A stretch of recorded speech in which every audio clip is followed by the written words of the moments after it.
everyone, and welcome back to the Female Property Expert podcast. I'm Emma Morby. Today, I want to talk to you about a powerful yet often underestimated property tool in investment, and that's networking. So networking isn't just about meeting people and swapping business cards. It's about building a genuine relationship that can support you. It gives you access to better deals, and ultimately it helps you scale your property portfolio. Now, whether you're a new investor or you've been in the game for a while, your network can be one of the most valuable assets you have. So, in fact, it's who you know that can often be just as important as what you know, that famous old saying that you hear all the time. So, in this episode, I want to cover with you how to build relationships with agents, contractors, lenders, other investors, all of whom can provide essential support and also insight along the way.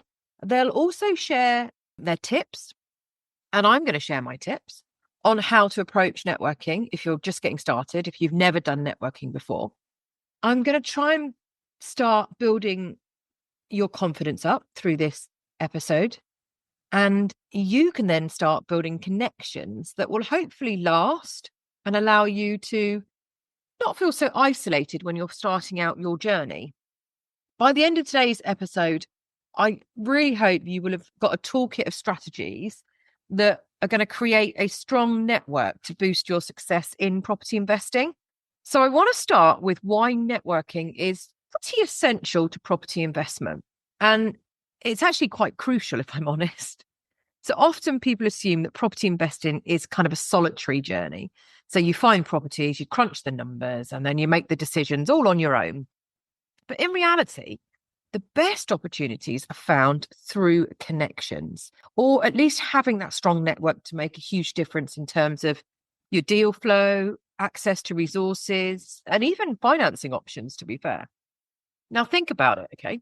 Property agents might give you early access to kind of off-market deals if you build trust with them. Contractors might go the extra mile for you if you are a reliable client. And other investors might partner with you or share insights with you that will help you make a much more informed decision.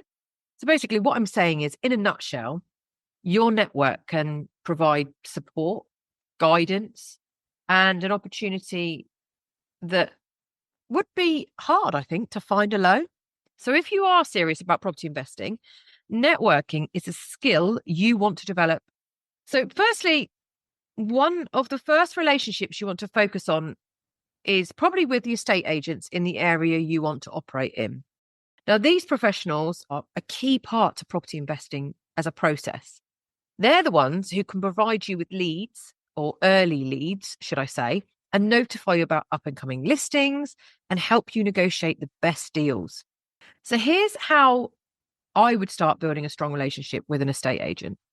Firstly, you need to be upfront and honest about your intentions. There's nothing worse than someone that's lying or trying to work around things in secrecy. So when you approach your agent, okay, I need you to be clear about the types of properties you're interested in, your budget, your goal as an investor, what your outcome will be, whether you'll continue to use them, as in for the resale, if you buy something and flip it and sell it. Don't be vague or overly broad. That's really annoying for an estate agent. They appreciate when clients kind of know exactly what they're looking for. And also it helps them know that when they go out to a property and realize that, you know, this particular property is a 3-bed property that can be converted into an HMO, it's got great potential, can have an additional side story or rear story extension, they're thinking of you in their head. Oh, I've spoken to someone recently about that. This is what they're looking for, because you've been really specific in what you've asked for. So they're likely to come back to you. If you go to them and say, I'm looking for anything that's kind of a house, 1 to 5 bed, ideally got parking. It's very bland, very bland. And you're no different to anyone else. And that you're probably going to get pushed to the bottom of the pile. The next thing that I do is follow through on my commitments. Okay, so if I say I'm interested in a property, make sure to follow it up. Agents want to work with people who are serious, okay? So if you have a history of taking quick action, you come back to them quickly, you answer their questions that they need, they're more likely to prioritize you for future deals. And then often I will stay in touch regularly. In fact, with all of my agents, I stay in touch regularly. So I work with my agents, and you have to bear in mind, many agents work with a lot of clients. So staying on their radar for me is essential. Send them an email, call them every couple of weeks. A simple, hi, just checking in. Anything interesting come into the market recently? Or, hi, my parameters have changed slightly. I'm now looking for an HMO and I'd like to make a 7-bed HMO. This is what I'm looking for. Whatever it may be, but keep them up to date. Now, ideally, what you're doing is reminding them that you're actively still looking, and you're kind of pushing yourself up the top of the pile in the hope that every couple of weeks they'll come back and go, oh, yeah, I've got something actually this week for you. Brilliant. Act on it. Jump on it straight away. And finally, the other thing I do with agents is I respect their time. So property agents are incredibly busy people. So you have to be respectful of their time. Avoid asking for kind of multiple viewings. That just annoys them. Try and be quite specific, especially if you're not ready to act. So if you're asking for viewings, you have no idea how you're going to fund it or do anything. You haven't got investors. You haven't even spoken to a mortgage broker. You're kind of wasting their time because you don't actually know whether you can afford to put that property in your portfolio. The other thing that annoys agents, and I see it all the time, is people who ghost them. So if you lose interest in a deal, and sometimes we find a deal, we've run the numbers and think, actually, it doesn't stack anymore. I go back and say, actually, this doesn't stack. It needs to be £100,000 lower for me to even entertain it. And I give them feedback. But if you just ignore them, delete their emails when they go, can I have some feedback? What was your viewing like? They're going to get really annoyed really quickly. So maintaining that professional relationship means you're more likely to get a better service and attention, actually, if I'm honest, in the long run. They will work with you. They respect you. I want to give you an example of a good approach. So it might be something like, hi, I'm an investor looking for properties in the region of £100,000 to £200,000, ideally in areas with strong rental demand or near large hospitals. If you come across any properties fitting that criteria, I'd love to know. It's direct, it's specific. It helps the agent understand exactly what you need. Sometimes, actually, I might go into even more detail. I might say I need a 3-bed because I might be looking for that. I'll tell them I'm looking for it to put it into an HMO.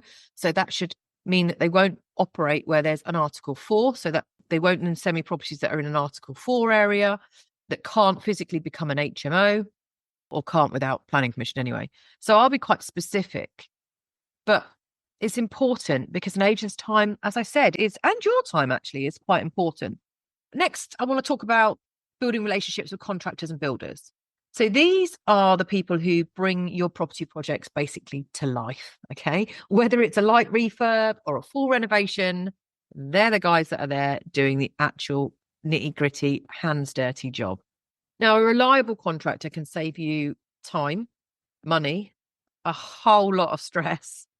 So it is important, or I think it's important, that you foster a good working relationship with them. The amount of people I hear who've fallen out with builders because they haven't been clear enough in what they expect to be delivered at the end of a project. So here's how I would work with my contractors. Start small, okay? Test their work. So if we are working with a contractor for the first time, I'm going to start with a smaller project to see how they perform. Maybe I'm going to ask them to rip a kitchen out and put a new kitchen in.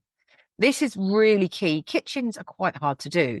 All your handles need to be level. Everything needs to be correct. Nothing needs to have dropped, sunk, unbalanced. If I put a can on my work surface and it rolls one side, I know that that's not level.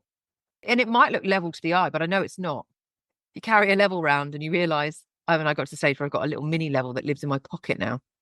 But if you get a level and level stuff, you realise how shoddy workmanship can be. So it's important, if you're going to instruct a kitchen fitter to go in and fit a kitchen, that they do a bloody good job. The reason I say this is start small is so that you can assess their reliability as well. You can assess their communication skills. The quality of their work, obviously, is important. But you can do this without committing to a really large investment. If you commit to like a 5-bed house and you want a whole renovation, you have no idea, if you've never used that contractor before, how good their communication is, how reliable they are. Are they going to turn up every day? You've got a 3-month window. They might drag it on for 6 months. So start small, test their work. Next, I really believe in this is clear communication and expectations.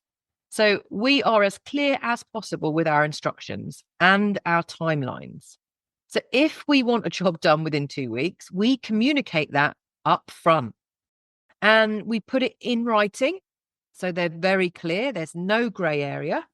And good contractors appreciate clients who are upfront and organized. They appreciate that. It makes their life easier. If they send in a quote and it's not detailed enough, we go back and say, put some more detail in because we need that.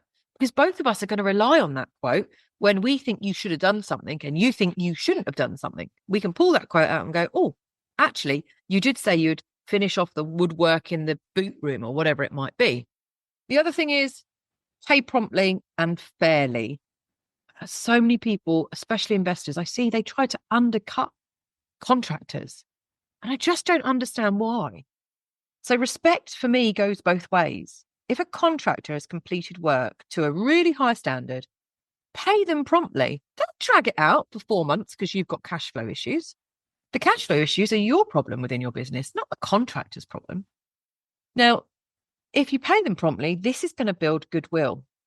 And next time you use them, they'll prioritize your projects, or maybe they'll give you a discount, or they'll recommend other people they work with who are just as good as them. And something I never see done, and it really annoys me, is express appreciation. So this is often seen as minor. People just, they go, oh yeah, cheers, thanks, mate. That's it. That's all they get. But a simple, thank you, the work's brilliant. Is there anywhere I can leave a review for you? And, your acknowledgement of the good work goes quite a long way in that fostering loyalty and goodwill. But if you can leave a review because you can show that they've done quality work, that's actually you going above and beyond. That's you being in a position to say, hey, look, I really respect you and I like the work you've done and I want to leave a review. That will help your business. You don't have to. It helps his business. You scratch my back, I scratch yours, that sort of thing. Now, contractors often work hard under tight deadlines, if I'm honest. So show a bit of appreciation because I can't tell you how much it helps create that stronger bond. If your electrician has come in after a full day's work because he needed to finish something, or if he's come in on a Sunday when he doesn't work Sundays, you need to say, hey, look, I really appreciate you coming on Sunday. Thank you so much. I know it's family time. Thank you so much. This hasn't gone unnoticed. I mean, maybe buy them a little present, a couple of tins of beer if you know they like beer or whatever it may be. But that means a lot. You've recognized it. You've acknowledged it. So over time, as you develop this kind of positive relationship, contractors will often give you preferred rates, which is quite nice, or they're going to fit you into their schedule faster, which is also quite nice. And I see this a lot with people we work with. But it's all around trust and reliability. Can you make your property projects run as smoothly as possible? Yes, by building trust and having reliable, skilled workforce. That's how you do that. Another kind of vital part of networking will be lenders and or mortgage brokers. These connections can make all the difference kind of when you're speaking to, or when you're seeking, should I say, to finance or refinance a project. So here's kind of what we have done in the past. So the main thing is develop relationships with brokers who specialize in property investment, because it's quite hard if they don't specialize in it. Now, not all brokers are familiar with the unique needs of a property investor. So try to find those who are experienced in, let's say, buy-to-lets or investment mortgages or HMOs or whatever you're looking to invest in. Try and find someone who specifically deals in those or has dealt in those for a number of years.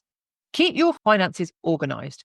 So this is a really important one for me. When approaching lenders or brokers, we have our finances and documentation organized and ready. We know pretty much now exactly what they're going to want to ask for. So we have a pack ready for it. And we do have to update that pack from time to time. Now, the more prepared you are, the smoother the process will be and the more confidence you're going to inspire in that broker. and the easier it is for them to work with you, constantly chasing you for documentation. Let me tell you, they don't want to do that. They'll just not work with you again. Staying loyal often gets you better deals. Now, this is a bit of a grey area. So we've found it does work, but a lot of investors will tell you it doesn't. Loyalty can pay off in the world of finance. Brokers who have worked with you on multiple deals often go the extra mile to find you the best rates, or they push for faster approvals when you need it. But also, you have to bear in mind that a good broker will go to the whole market and look for finance for you. If you then approach another broker and give them the same details and they go to market, that's two lots of details from two separate brokers going to the same financing companies. And you can see how that would upset the brokers and also actually the financing companies, because in theory, you're making two applications. Although you're not applying, you're just putting it out there to see if anyone will actually offer you finance terms. But that is really frustrating. And it's often a novice mistake that people make when they first start out in property. Don't be afraid, okay, to ask for advice. Tap into their expertise. These guys are specialists. If you don't understand something, ask them to explain it. That's the only way you're going to learn. Mortgage brokers often have valuable insights into market conditions. They will be given heads up on interest rate trends, for instance, and product availability. If things are being pulled off the shelf and you need something quickly, they'll tell you what lenders will do that. By positioning yourself as a reliable, loyal client, you may also gain access to exclusive deals or recommendations. So I think it's important that you respect and understand that networking with lenders and mortgage brokers is a vital part of your journey.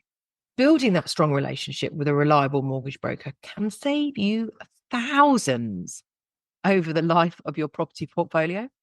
So take the time to find one that aligns with your goals and your values. Don't rush into it, but once you find them, stay loyal. Now, I kind of want to discuss networking with other investors. I get asked this a lot about investors. How do I find investors? Investors can be one of the most beneficial types of relationships in the property world.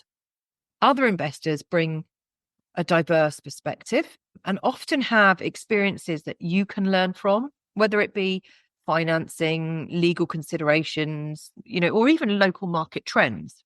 So here's what some of our newbies will be doing on our training program. Some of our newbies are going through this right now. Find yourself a property investment group or forums. There are a number of UK property investment networks around the UK. I'm not going to suggest any, but just Google it. This is where you can connect with other investors, other developers, people who have experience. It's unlikely that you're going to find a high net worth investor in this area unless there's a really good keynote speaker at this particular event. Now, these groups of people are great for learning and sharing ideas, and often those ideas lead to partnerships. So they're good places just to build your confidence, get out there talking to people.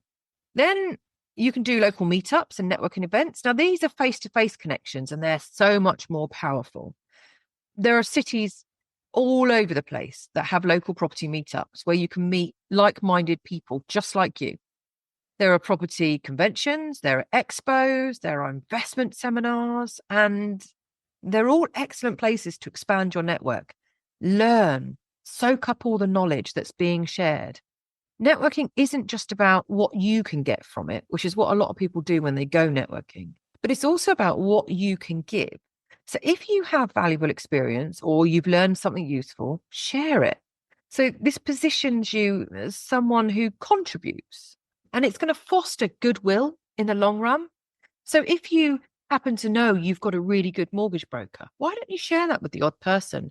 Not only will it lead to potential referral money that might come from that mortgage broker because you've referred people in, but also it will help strengthen the relationship between you and your mortgage broker because you're bringing more business to them, but also between you and the group that you are in because you're bringing a good, solid connection to them. And sometimes, and I say sometimes, a fellow investor may be interested in joint venturing.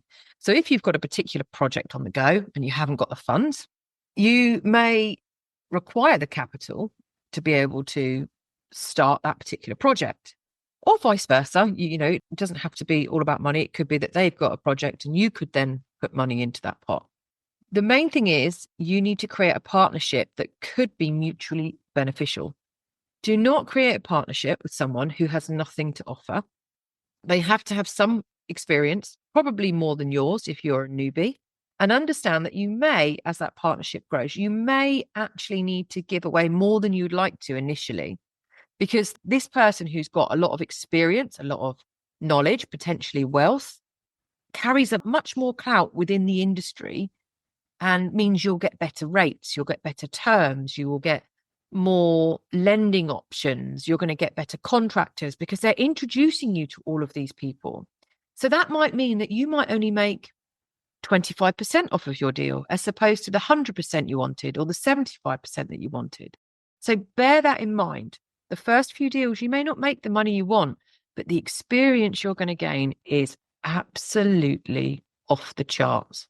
Now, I want to kind of give you an example as to how it works. So if you meet another investor at a networking event and their experience, let's say in HMOs, you could then partner on an HMO project. So benefiting from their expertise while providing capital or project management support or whatever it is that you're doing at the time. And you're watching. If you've never done HMOs, you're watching, you're listening, you're learning. And that's really important. So now that we've covered the various people to connect with, let's look at some practical steps, okay, to start networking effectively. So number one, start small and local. So begin with building connections in your local area or wherever you're going to operate your property portfolio from. Attend property auctions, join local property investment groups, introduce yourself to local agents and contractors. And this should help keep things manageable and allow you to establish a strong base, build up your confidence, but do it slowly so that you're working within your own parameters. Use online platforms like LinkedIn, Facebook, and specialized property forums. These are all great places to connect with people in the property industry. Facebook groups focus on UK property investment, kind of particularly active at the moment, and can be a valuable source of advice and referrals. Invest in your own education. So attend seminars, workshops, training courses. This will not only gain you knowledge quickly, but these are fantastic opportunities to meet people who are also serious about property investing. Our program, as an example, and we have a 12-month program where you learn all 6 different property strategies.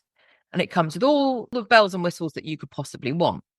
But the difference is we teach you the good and the bad. And you have question and answer sessions because when you're learning this stuff, you're taking it in, but you don't have all the knowledge that you need when things go wrong. You need that support. You need that guidance. You need to question whether the solicitor's fee is too high. Is the contractor charging me through the nose because I don't understand what I'm doing and they can see through that? You need all those questions asked.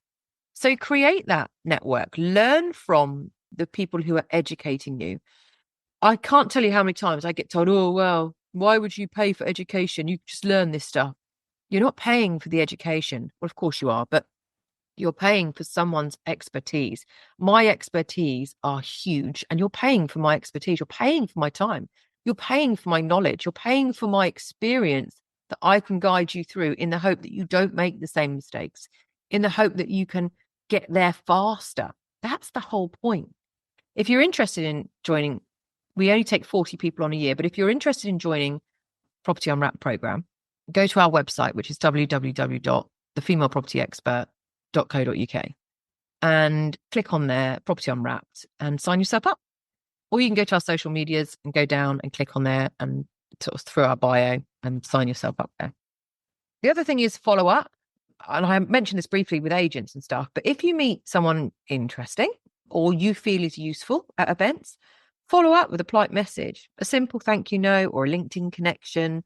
That request can go a long way towards building a relationship. Perhaps suggest going for coffee, or if you're in the local area, go for lunch, whatever it might be. But start fostering those relationships. And finally, and this is my biggest take, if you take anything from this educational podcast, don't think of networking as a transaction. Most successful relationships come from genuine interactions where both parties see value in connecting.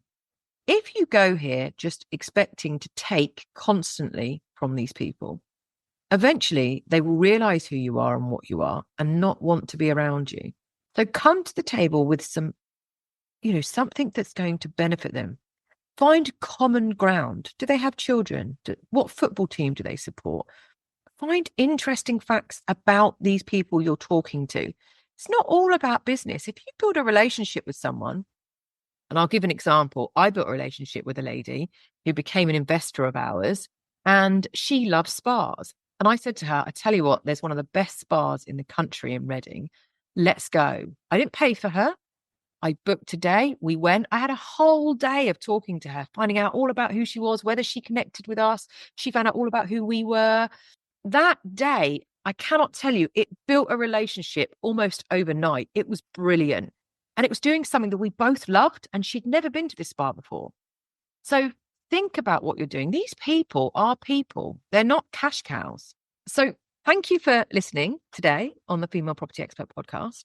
Hopefully you've got some practical tips to get you started on networking, and we will start to see some changes. If you're putting a number of these tips into place that we've shared with you over the last 6 to 7 months, hopefully you're going to start to see some changes. You're going to build yourself in confidence, and you're enjoying the podcast. Please comment below if there's anything you would like us to talk about, because I really enjoy sharing this information. And if you can share the podcasts around on social media or suggest other people join, that's also really helpful, because this is free educational, free training, which we offer. And if you know someone in your network who you think would benefit from it, share it. But until next time, happy investing.